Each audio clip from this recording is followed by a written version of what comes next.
Sir, विधानसभा चुनाव ऐसे तो आपका ट्वीट आया था, लेकिन पहले तो बधाई आपने भेजी है।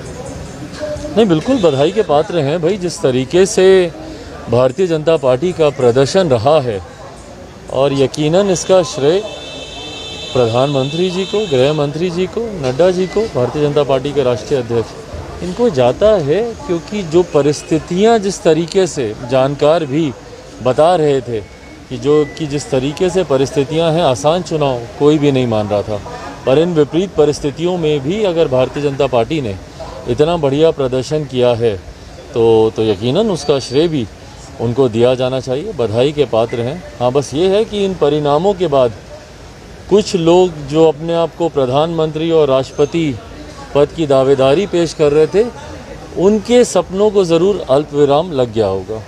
अच्छा, एक अब जो जीत हो गई है तो अब बिहार में एक नया सियासत चालू हो गया। आजकल उनके भाजपा के विधायक हरिभूषण ठाकुर बचौल मुकेश सहनी पर हमला कर रहे हैं कि उनका कह रहे हैं कि आप मंत्री पद से इस्तीफा उनको दे देना चाहिए, क्योंकि वो यूपी में चुनाव लड़ रहे थे। हालांकि जदयू भी चुनाव लड़ रहे थे, लेकिन उनके बारे में कुछ नहीं कहा गया। भाई, अब ये गठबंधन के भीतर की बातें हैं। अब किसको कौन कब भाता है, कब नहीं भाता है, ये सब उस पर डिपेंड करता है। आज इनको सैनी जी नहीं भा रहे थे, कल उनको जिनको उपेंद्र कुशवाहा जी नहीं भा रहे थे, आज वो उनकी पार्टी के संसदीय बोर्ड के अध्यक्ष बन गए। तो ये खैर गठबंधन के इनके भीतर का मामला, इंटरनल मैटर है, आपस में लोग सॉल्व करें।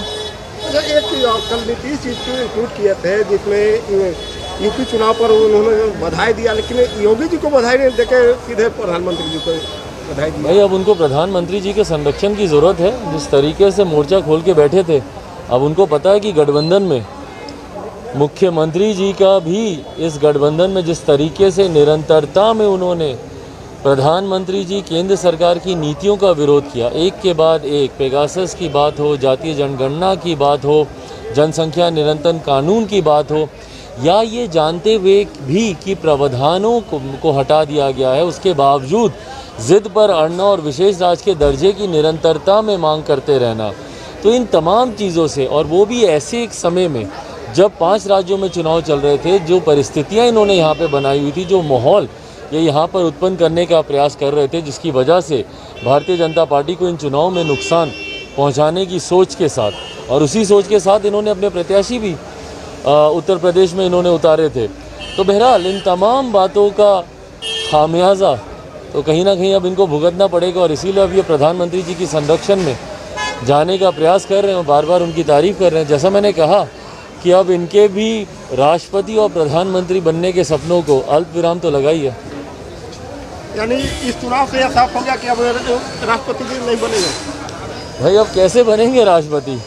सपना था इनका, उम्मीद थी कि अगर भारतीय जनता पार्टी कमज़ोर होती और विपक्ष थोड़ा भी अगर मजबूत होता, विपक्ष के मजबूत होने का मतलब ज़्यादा उनके विधायक आते, ज़्यादा विधायक आने का मतलब जो राष्ट्रपति का चुनाव करते हैं ये विधायक ही करते हैं।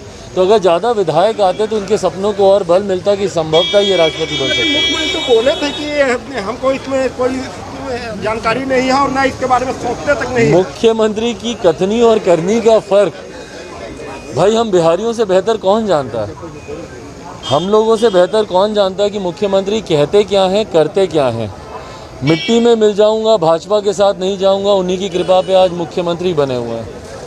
महिलाओं को सशक्त करने की बात करते हैं, बालिका सुधार गृह में देह व्यापार में छोटी छोटी बच्चियों को घसीटा जाता है। तो मुख्यमंत्री जी कहते कुछ और हैं, और जो वो नहीं कहते वो 100% वो करना चाहते हैं। भाई, इतनी आसानी से किसी पार्टी की राष्ट्रीय कार्यकारिणी में प्रधानमंत्री मटेरियल शब्द का इस्तेमाल नहीं हो सकता है। पार्टी की राष्ट्रीय कार्यकारिणी में औपचारिक प्रस्ताव पास किया गया है कि ये प्रधानमंत्री पद के दावेदार या प्रधानमंत्री मटेरियल हैं, पीएम